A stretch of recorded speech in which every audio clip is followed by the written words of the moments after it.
I'm Madison from the Rural Storytelling Project, and today I'm going to be talking about figurative language. I think that figurative language can really liven up a story, so that's why we have the question, why do we use figurative language? How can it help our stories connect with our audiences? So the first reason is that figurative language can transport readers to a scene by describing the visuals and engaging the senses of the scene. So take for example the use of personification here. So say you have like a scene in nature, and you could say something like, the rain trampled the treetops, or the streetlights jostled and clamored to outshine the moonbeams. These sort of scenes make the nature take an more active role in the scene and actually help aid the writer to describe that scene. And that brings us to our next. Figurative language can engage audiences with vibrant images. So figurative language can help bring your stories to light and make what you're saying seem more interesting, more appealing to your audiences, just because it plays around with, the traditional order of language. Figurative language can oftentimes excite or be unique and surprising to your readers. And that brings us to our next point, which is to call attention to language. So this is where poetry is really implied, because poems often play with the connotations and the power of the connotation of words that we have. So think about it describing an emotion like anger. So metaphorizing it by saying fire tore through his eyes and his lip quivered like the engines of a steamship. This here qualifies the emotion. It makes the anger that the writer wants to describe become a little bit more clearer by comparing it to other images, other powerful images of fire or a steamship that the reader will have connotations of. So here we see a metaphor being used to really explain and describe the emotion with more power than if we were to simply say, oh, he was angry. So there are a myriad of other reasons we use figurative language. It can create a new unique style. It can be used to compare things. It can be used to break down complex ideas with familiar references. Now, for the next part of this presentation, I'm going to tell you a little bit about 7 different literary devices or figurative language. Alright, so this brings us to our first example of figurative language, which is a metaphor. And a metaphor is a figure of speech in which a word or phrase, literally denoting one kind of object or idea, is used in place of another to suggest a likeness or analogy between them. So let's say, for example, you're trying to compare the underneath of your bed, which is really, really messy, to a black hole. And instead of saying underneath my bed is like or similar to a black hole, you say that it literally is a black hole. And this sort of makes the comparison between them very tight and very jarring, because you're saying this one thing is literally something that it literally isn't. But you're in the text, you're making it into that. So this makes a really strong analogy between the two. So let's look at an example from a poem, The Moon in a Yew Tree by Sylvia Plath. And she starts off by writing, the moon is no door, it is a face in its own right, white as a knuckle and terribly upset. So there's this comparison between the moon and a door, but it's saying, the moon literally isn't a door, but a moon would have absolutely no literal relationship to a door. It's a rock in space floating around. How could you even think that literally that had any similarity with a door? And then the poet argues that it is not a door, it is a face. So there's this metaphor being made between the moon and the face. And so when you think of a face, you're thinking of like a human face, something expressive, something with emotion. So it changes the way that this moon is thought of. It's literally a face in the text. So there's this really strong comparison happening here that changes the way in which the moon is perceived and the way the moon functions in the poem. So I have a little writer's tip here. Let's go on to our next example of figurative language. So we have here the simile, which is very similar to a metaphor, but things are explicitly compared. You're comparing two things explicitly usually by using the words like or as, because it's really obvious here that you're making a comparison, because you're saying, one thing, this would be an example of the underneath the bed was like a black hole. You would say it's underneath your bed is not literally a black hole, but it is just like a black hole.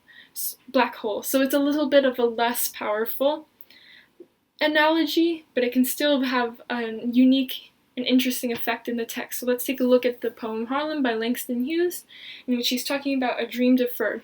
So he writes, "Does it dry up like a raisin in the sun, or fester like a sore, and then run? Does it stink like rotten meat, or crust and sugar over like a syrupy sweet?" So he's talking about, a dream that's never realized or actualized. And the way he does it is he uses these language through the simile to create these sort of emotional reactions and connotations. They sort of bring up this feeling of sadness and disgust. And these sort of, visceral emotions are brought out by the language that he uses and the similes he uses to describe the dream. That if you had just said, a dream that's never realized is sad or disturbing, it won't have the same it won't feel the same way as when he uses these similes here to describe it. He gets at this very visual, emotional way of describing the dream that's not actualized. And so we have personification here. Personification is another use of figurative language, and this is when you add human-like characteristics to non-human objects or ideas. So let's take a look at the poem In the Middle of this Century by Yehuda Amici. "The earth drinks men and their loves like wine to forget." This is kind of a powerful image here, because it's using nature and the earth in a kind of aggressive and characterizing it as something that's maybe cruel or kind of hungry, but also something kind of sad, that the earth is able to drink men and to eat human beings up and to drink them up, but it is doing so out of a desire to forget. So it's kind of, we're comparing the earth to something human-like that has motivations, that has desires, that is motivated by emotions, by this desire to forget. And so it's very interesting when we use personification to relate non-human objects to the conditions, the material conditions, and the wants and desires of humans.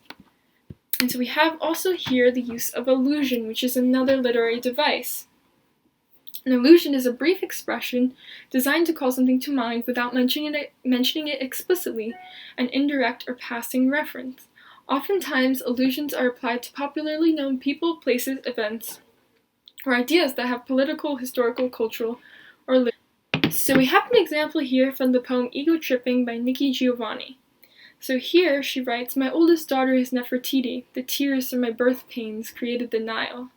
So we have this allusion here to Nefertiti, who is an Egyptian queen, was an ancient Egyptian queen.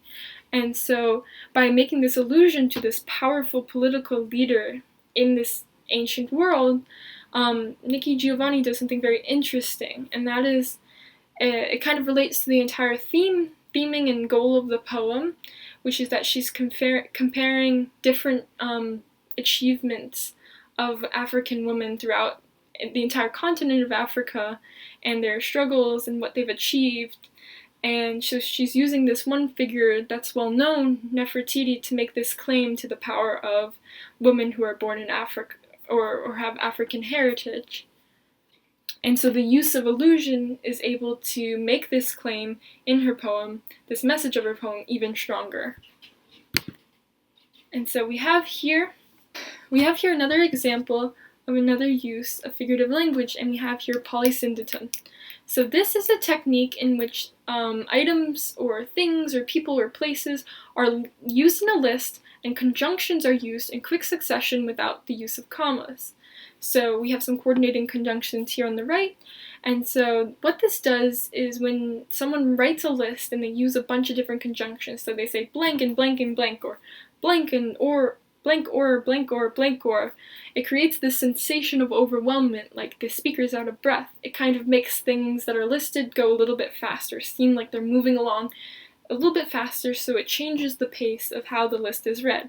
So let's take an example from the poem Boy Breaking Glass by Gwendolyn Brooks. So it says here, full of pepper and light and salt and night and cargoes. There's this sort of inherent rhythm that gets created when you're repeating the same word, and. So when we use these coordinating conjunctions in quick succession, with the other words that we're comparing peppered in between the coordinating conjunctions, it creates this fast pace, this heightened pace of words, going in quick succession, and it changes the way we read it. It makes this sort of sense of overwhelmment.